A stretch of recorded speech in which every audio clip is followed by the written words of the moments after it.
Assalamualaikum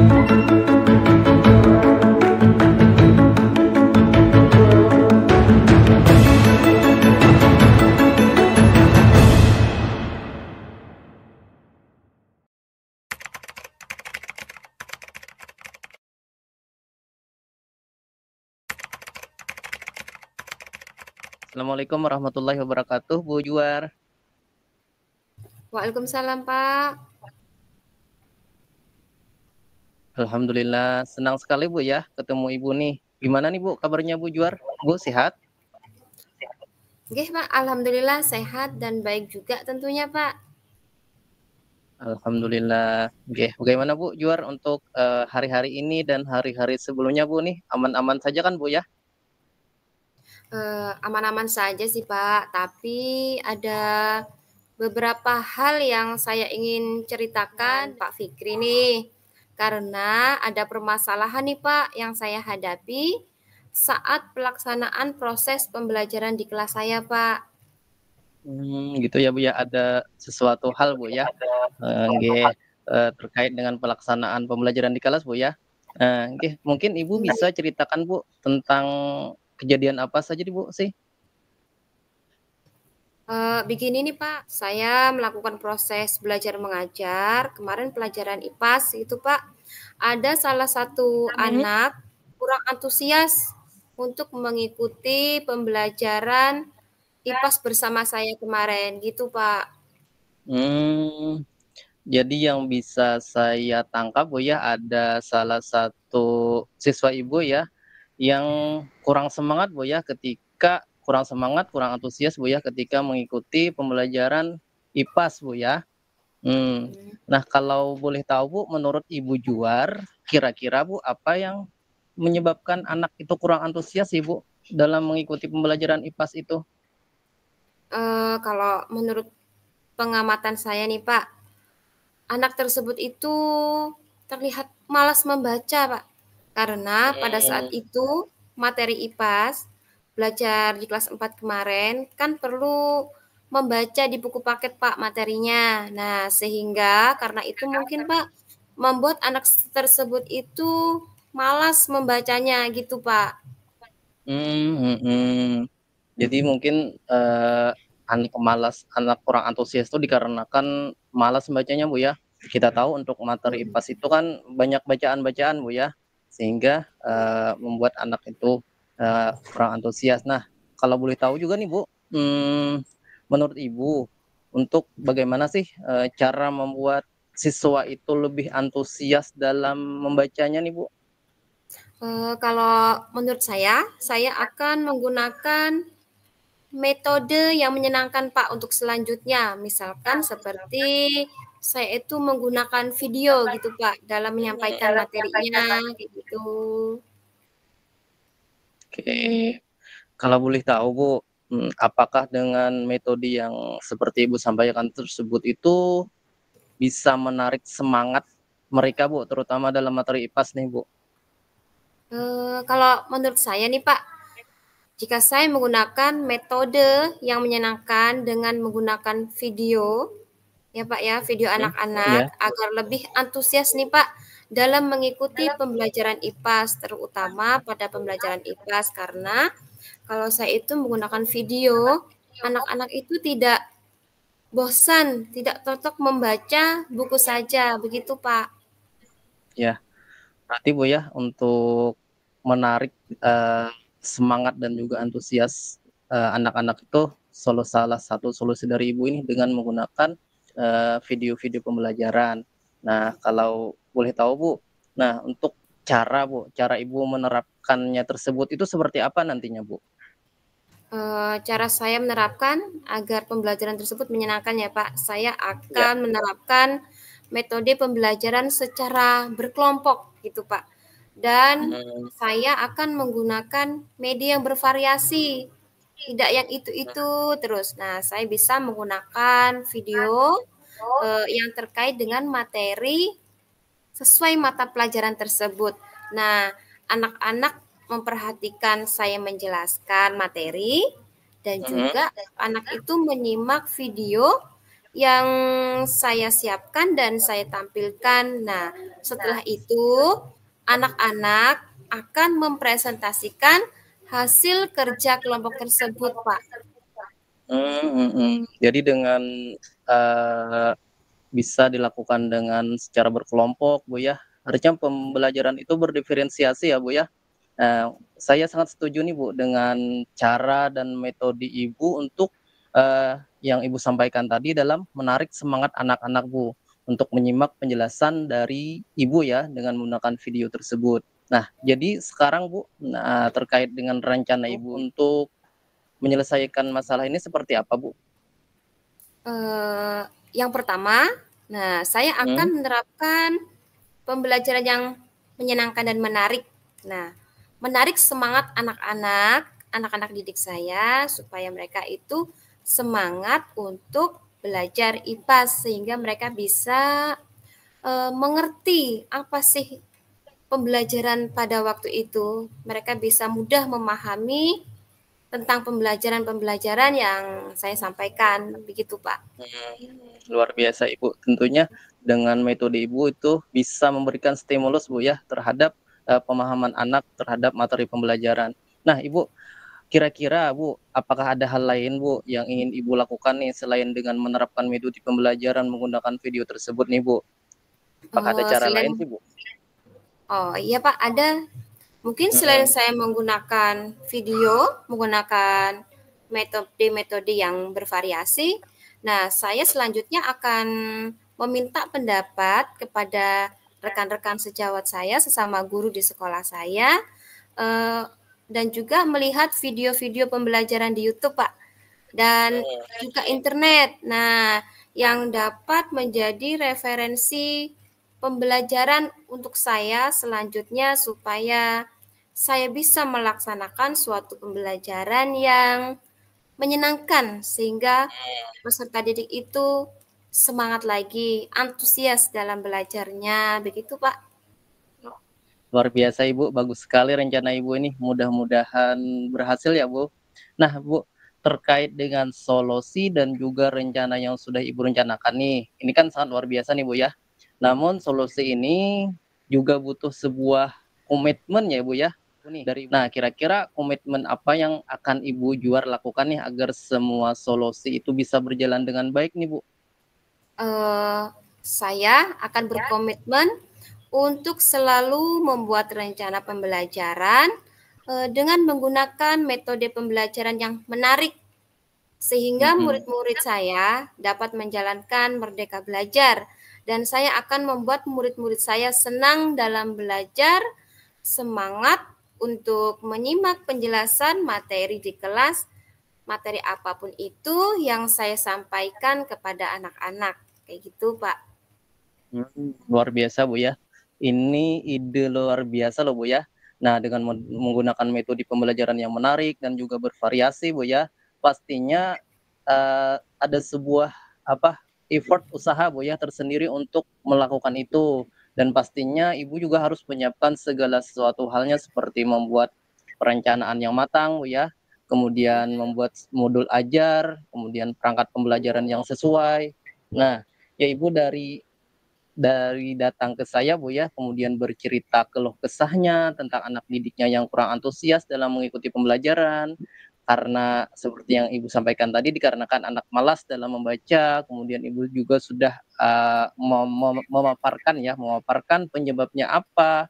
Nah, ternyata Ibu juga sudah memikirkan nih beberapa solusi-solusi untuk mengatasi sebuah permasalahan yang ada. Dan ternyata solusinya menurut saya sangat luar biasa nih Ibu. Nah, kira-kira apalagi nih Bu, komitmen Ibu nih juga sangat luar biasa menurut saya Bu ya. Nah, jadi secara tidak sadar Ibu sudah mengungkapkan dan juga menemukan solusinya Bu ya.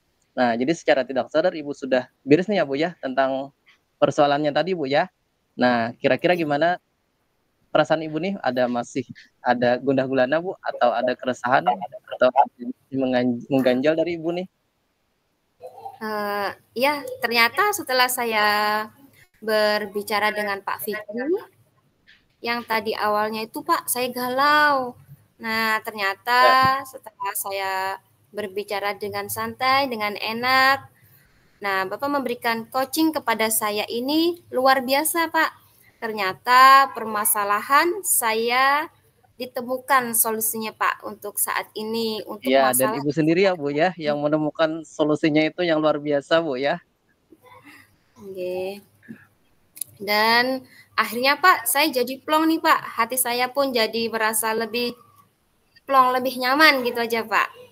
Gitu ya, Bu, ya. Saya juga merasa lega, Bu, ya, akhirnya Ibu sudah tidak lagi merasa gundah gulana. Juga saya ikut senang, Bu, ya, karena melihat, senyum Ibu Juar yang ikhlas, Bu, ya. Itu merupakan sebuah, kesenangan juga bagi saya, Bu, ya. Nah, ya pokoknya nanti Ibu, ketika Ibu sudah menerapkan ya, saya ingin nih diberi kabar, Bu, ya, dikabari terus ya tentang perkembangannya ya, begitu ya, Bu Juar, ya? Oke Pak, baik Pak. Nah, nanti saya akan ada perlu konsultasi lagi dengan Pak Fikri. Saya akan menemui Pak Fikri lagi nih Pak. Dan saya ini untuk Siap. saat ini sangat terima kasih Pak ya. Iya. Saya juga berterima kasih nih sudah dipercaya oleh Ibu Juar untuk mendengarkan segala keluh kesah dari Ibu Juar ya. Ternyata dalam sisi saya sebagai mendengar ini, saya banyak mendapatkan info juga nih dari Ibu Juar. Saya juga terima kasih atas banyak ilmunya, Bu, ya. Iya Pak, sama-sama. Nah, sekarang bagaimana nih, Bu? Apakah ada yang perlu kita bahas lagi atau sudah cukup, Bu? Kiranya Pak untuk perbincangan kita sudah cukup Pak. Nanti lain waktu bisa Pak kita lanjut lagi dan saya berkonsultasi lagi pada Bapak. Siap. Baik, terima kasih Bu Juar ya. Semoga sukses dan segala rencananya. Kalau begitu terima kasih Bu Juar ya. Kita akhiri. Assalamualaikum warahmatullahi wabarakatuh.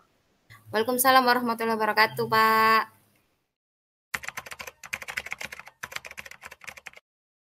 Kira dari Bu Juar nih, apa yang sudah berjalan dengan baik nih Bu selama percakapan tadi Bu?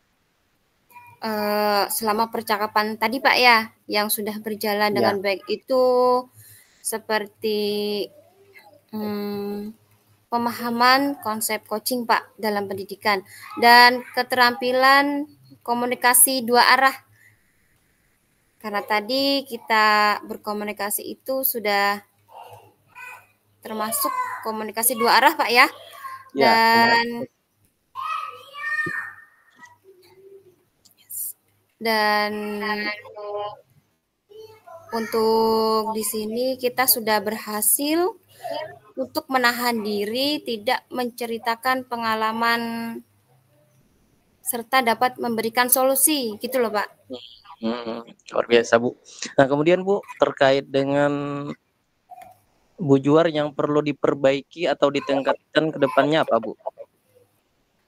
Untuk saya Pak, Ya. yang perlu diperbaiki itu pada diri saya, yaitu adapun di situ Pak ya, kemampuan saya Pak dalam gini Pak, misalkan tidak memotong pembicaraan orang. Nah, karena biasanya Bapak itu masih ngomong, saya sudah kayak spontan mau menjawab, menahan diri, Pak. Itu akan saya perbaiki lagi dan akan saya tingkatkan lagi, Pak. Ya, seperti itu Bu ya. Nah kemudian kira-kira Bu, apa yang Ibu lakukan nih untuk tetap dalam kondisi kehadiran penuh Bu, baik itu sebelum dan saat melakukan coaching ini Bu? Mungkin saya harus gitu, Pak ya, Mhm. saya harus tetap konsentrasi dan fokus gitu, Pak. Dan saya itu harus membatasi diri dari hal yang mengganggu fokus dan konsentrasi saya, itu, Pak. Oke, baik Bu. Kemudian terkait dengan selanjutnya Bu ya, kira-kira apa yang akan Ibu Juar lakukan untuk memperbaiki atau meningkatkannya Bu, terkait dengan ini, coaching ini? Coaching ini, Pak. Iya. Nah, yang akan saya lakukan itu Pak untuk memperbaiki dan meningkatkan, saya akan melihat kembali mungkin Pak contoh-contoh dialog seperti contoh-contoh coaching gitu Pak dari video agar saya itu bisa lebih baik lagi ke depannya dalam melaksanakan kegiatan coaching seperti ini Pak, supaya saya itu bisa menerapkan dengan baik. Oke, baik Bu. Nah, mungkin yang terakhir nih Bu ya, apa yang Ibu rasakan nih pada saat di coaching itu Bu? Perasaan saya Pak, saat saya di coaching tadi, saya itu pada awalnya itu Pak, merasa sedikit canggung dan saya itu sedikit kaku karena saya harus memikirkan jawaban dan mencari solusi atas permasalahan yang sedang saya hadapi ini, Pak, kayak gitu. Gitu Bu ya. Tapi solusinya tadi Ibu bisa memberikan secara mudah ya Bu ya? Nggih, Pak, alhamdulillah. Itu karena ya kemampuan Bapak tadi dalam memberikan pertanyaan-pertanyaan yang membuat saya itu jadi terbuka gitulah, Pak.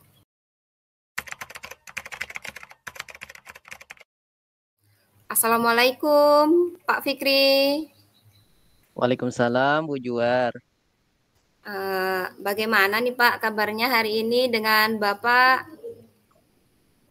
Alhamdulillah Bu, sehat Bu. Ibu juga gimana Bu kabarnya nih? Alhamdulillah Pak, sehat dan baik juga Hmm, tentunya Pak. Gini, saya itu dengar-dengar nih Pak, Pak Fikri ada yang ingin disampaikan atau unek-unek yang ingin diceritakan pada hari ini gitu Pak? ya nih Bu, sebenarnya ada yang ingin saya ceritakan nih dengan Ibu Juar nih. Tapi saya tanya dulu nih ke Bu Juar, kira-kira Bu Juar ada waktu nggak? Tentu saja Pak, ada. Jadi apa nih yang ingin dibahas dalam perbincangan kita pada hari ini, pada pertemuan kita hari ini nih Pak? Iya, begini Bu ya. Kemarin awal tahun ajaran baru ya di kelas 7 siswa saya itu Bu ya. Nah, pas pertama kali saya masuk ke kelas, saya kaget sekali Bu. Ternyata ada sebagian siswa saya itu yang masih sama sekali belum bisa membaca nih Bu.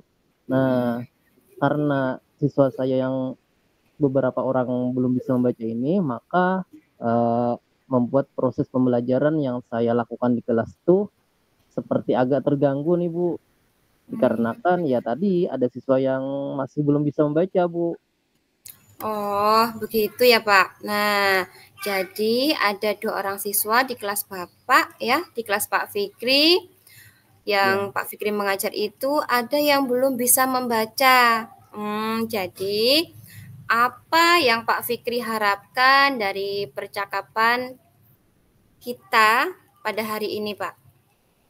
ya Bu ya, tentunya saya harapan saya Bu ya, saya ingin siswa itu bisa membaca Bu ya seluruhnya tanpa harus membuat proses pembelajaran yang saya lakukan itu jadi terganggu Bu. Karena apa Bu? Karena uh, terlalu fokus saya mengajari membaca Bu. Dan saya juga merasa kasihan Bu ya, sudah kelas 7 tapi masih saja belum bisa membaca gitu Bu. Oh, jadi gitu. Kasihan juga ya, Pak ya, sudah kelas Ya, 7 tetapi belum bisa membaca ya, sehingga sedikit mengganggu proses belajar mengajar Bapak di kelas karena Bapak terlalu fokus kepada anak tersebut ya Pak ya. Nah, ya, baiklah Pak Fikri.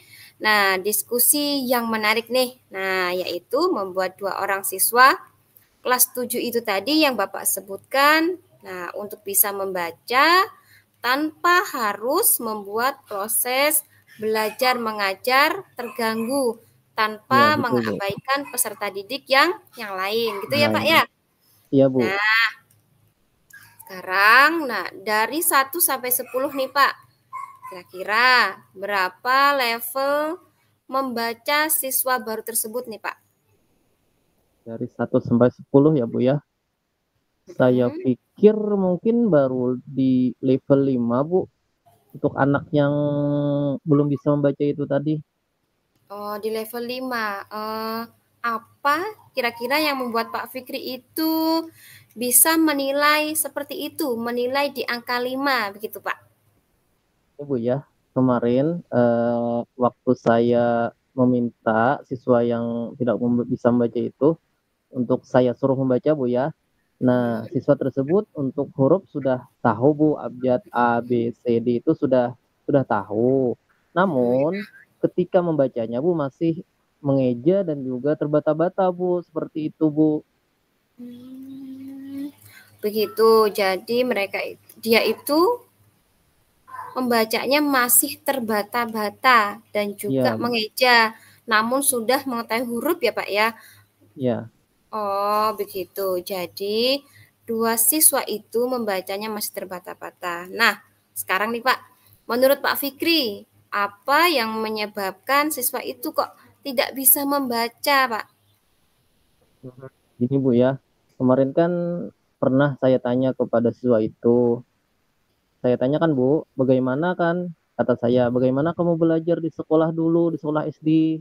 Nah, dia bilang kalaunya di sekolahnya dulu di SD itu Bu, kebanyakan gurunya itu hanya menyuruh dia itu mencatat pelajaran di papan tulis. Nah, dan sesekali katanya Bu ya, guru itu mendikte untuk menulis pelajaran di buku tulis siswa Bu. Nah, kemudian kan saya tanya lagi Bu, "Nah, bagaimana kamu bisa Hmm? menulis ketika gurumu itu mendikte?" Nah, siswa itu bilang, dia cuman melihat catatan temannya Bu, katanya. Karena tidak bisa Oh, membaca tadi itu. Jadi mau tidak mau harus melihat, catatan dari temannya kan, Bu. oh, jadi begitu. Iya. Jadi kemungkinan ia tidak bisa membaca itu karena metode pembelajaran di sekolah yang lama, sekolah asalnya itu ya, Pak, ya. Dan Iya. selain itu, apa hal lain lagi yang membuat ia tidak bisa membaca dari pengamatan Bapak nih, Pak? Menurut Pak Fikri, dari pengamatan Bapak bagaimana? Iya, saya pikir Bu ya, mungkin, anak tersebut Bu, ketika di luar jam sekolah Bu, tidak ada yang mendampingi untuk mengajari membaca Bu mungkin. Mungkin saja kan maklum Bu ya, karena orang tuanya sibuk bekerja, berangkat pagi, pulangnya sore Bu ya, jadi, mungkin tidak ada yang bisa mengajari anak tersebut Bu, untuk belajar membacanya. Oh, jadi sekarang nih, bagaimana proses belajar mengajar yang Pak Fikri lakukan setelah siswa ini ada di kelas Pak Fikri? Saat pertama saya mengajar Bu ya, saya Hmm? melakukan beberapa asesmen, di antaranya literasi dan juga numerasi Bu ya kepadanya. Nah, dari hasil itu Bu, saya dapati kalau anak tersebut pintar Bu dalam segi numerasinya, nah namun lemah dari segi literasinya. Nah dari situ saya mencoba untuk melakukan pembelajaran yang berdiferensiasi Bu ya. Saya mengajar seperti biasa yang saya lakukan dan saya minta siswa yang lain untuk berdiskusi. Nah, kemudian siswa yang belum lancar membaca tadi itu saya suruh ke meja saya, Bu, untuk, saya bimbing langsung, Bu, untuk belajar membacanya, seperti itu, Bu, Wah, yang selama luar ini biasa saya sekali. lakukan. Jadi Pak Fikri itu langsung mengajarkan membaca kepada siswa baru tersebut ya, Pak, ya? Iya, Bu. Nah, sekarang apa ada nih, Pak, hambatan dari proses mengajar yang seperti itu yang Bapak laksanakan tadi itu, Pak? Iya, Bu. Benar sekali, Bu, saya rasa Bu ya, saya merasa ada kekurangan Bu dari proses belajar yang seperti itu. Karena ketika siswa yang lain berdiskusi, saya seharusnya membimbing kan Bu ya, membimbing diskusi mereka. Mmm, Nah, namun, pada saat yang sama fokus saya Bu teralihkan karena harus mengajari anak-anak yang belum bisa membaca tadi itu Bu. Mungkin seperti itu oh, Bu hambatannya. mhm mhm. Oh, iya, benar kayak gitu, Pak Fikri. Nah, setelah mencoba mengajarkan membaca, pada saat proses belajar mengajar, nah, apa ada hal lain nih, Pak, yang terlintas kira-kira gitu di benak Bapak, Pak Fikri, untuk mengatasi masalah ini yang Bapak hadapi sekarang ini, Pak? Ada Bu nih, kan saya mikirnya gini Bu, saya berpikiran gimana kalau saya itu membuat sebuah semacam bimbel Bu ya, membuat bimbingan belajar yang mana bimbel ini nanti dilakukan di luar jam sekolah, seperti itu Bu. Iya, ya, mantap Pak. Berarti Pak Fikri akan membuat suatu bimbel ya Pak di luar jam Iya Bu. sekolah tuh.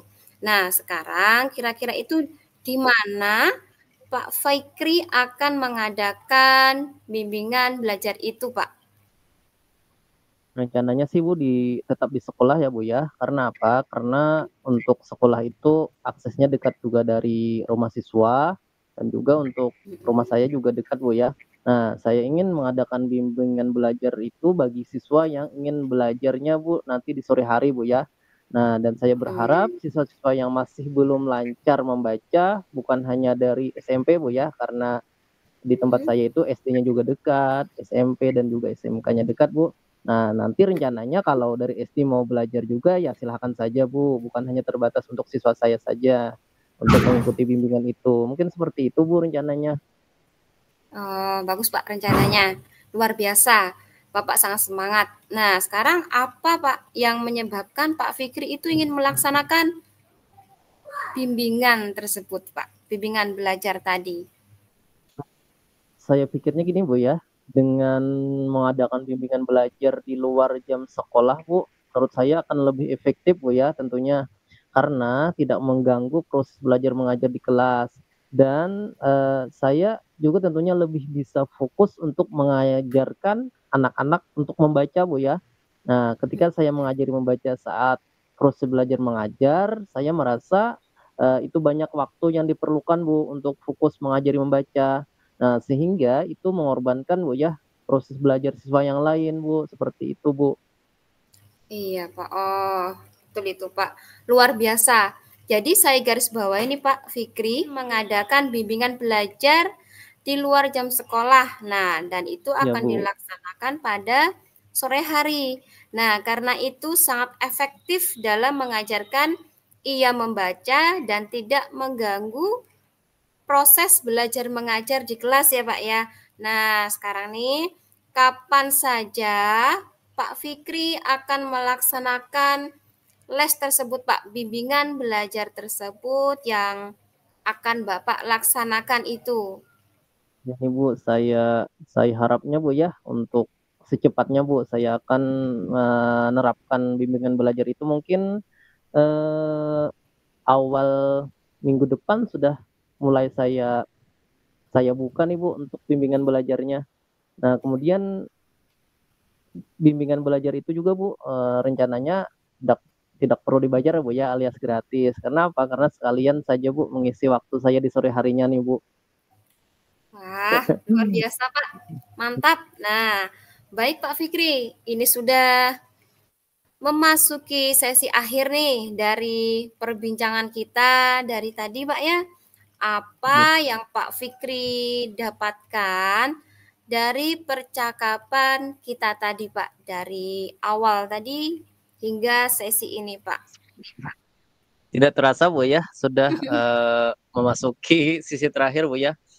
Yang awalnya saya itu tidak tahu, Bu, ya, apa yang harus saya lakukan, saya juga bingung ingin mengajar seperti apa. Nah, namun dari pembicaraan kita ini, saya bisa memikirkan solusi nih, Bu, bagaimana caranya agar siswa itu bisa membaca dan tentunya membuat proses belajar mengajar saya yang di kelas itu bisa tetap efektif, Bu.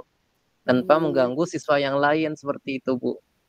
iya, Pak, betul sekali. Alhamdulillah sekali, Pak ya. Akhirnya Pak Fikri bisa menemukan solusi dari permasalahan yang sedang Bapak Fikri hadapi tadi. Dan solusi tadi itu juga dari pemikiran Bapak sendiri kan ya. Nah, baik Pak Fikri, kalaunya satu, lain kali kalaunya kita bertemu lagi, saya ingin sekali Pak, ingin mendengar hasil dari perkembangan siswa barunya Pak Fikri tadi. Perkembangannya itu Siap Ibu. bagaimana? Ya, Makanya saya ingin siap mendengarkan. Ibu. Nah, ya, saya juga minta doanya Bu ya, agar solusi tadi itu bisa berjalan dengan baik dan saya akan beritahukan nih perkembangannya jika ada peningkatan Bu ya, terhadap anak didik Oke. saya itu. Oke, mudahan ada peningkatan Pak ya. Baik Pak, semoga ada peningkatan kemampuan membaca dari siswa baru Bapak dengan karena adanya antusias Bapak, semangat Bapak untuk mengajari anak tersebut membaca dengan les tadi ya Pak, bimbingan belajar Ya, tadi. Oke ya. amin. Terima kasih banyak Bu ya atas Oke Pak, waktunya. sama-sama. Nah, sampai jumpa Pak di lain waktu dan kita bisa Oke. berbincang-bincang lagi. Oke Pak. Wassalamualaikum warahmatullahi wabarakatuh Pak. Waalaikumsalam warahmatullahi wabarakatuh. Fikri Adi, setelah pelaksanaan coaching tadi, ada beberapa hal nih Pak yang ingin saya tanyakan. Nah, yang pertama itu, apa yang sudah berjalan dengan baik selama percakapan tadi Pak? Hmm. Ya, baik Bu ya, terkait dengan apa yang sudah berjalan baik selama percakapan, eee, saya rasa Bu ya, untuk pelaksanaan tadi kan sudah berjalan dengan baik dan juga lancar, di antaranya kan coaching dilaksanakan, sesuai dengan tuntunan dan juga alur tirta Bu ya, yang mencakup seperti tujuan coaching tadi, kemudian ada identifikasinya, kemudian ada terselip juga rencana aksi dan juga tanggung jawabnya, Bu. Mungkin seperti itu, Bu. Nah, baik. Untuk yang selanjutnya, apa yang masih perlu diperbaiki atau ditingkatkan, Pak? Baik, Bu. Mungkin saya pikir banyak sekali, Bu, ya, yang perlu menurut saya pribadi perlu diperbaiki, Bu, ya. Yang juga ditingkatkan, yang pertama kemampuan saya, Bu, ya, tentang public speaking-nya, Bu, yang masih belepotan. Kemudian public speaking dalam peran sebagai coach maupun coaching-nya Bu ya, yang mampu memberikan pertanyaan pancingan yang berbobot, kemudian memahami secara faktual informasi terkait dengan tujuan yang ingin dicapai coaching-nya. Nah, sehingga alur percakapan itu terlaksana sesuai dengan yang kita harapkan, Bu. Baik, Pak. Dan selanjutnya nih, apa yang Bapak lakukan, nah, untuk tetap dalam kondisi kehadiran penuh ya, sebelum dan saat melakukan coaching? Baik, Bu.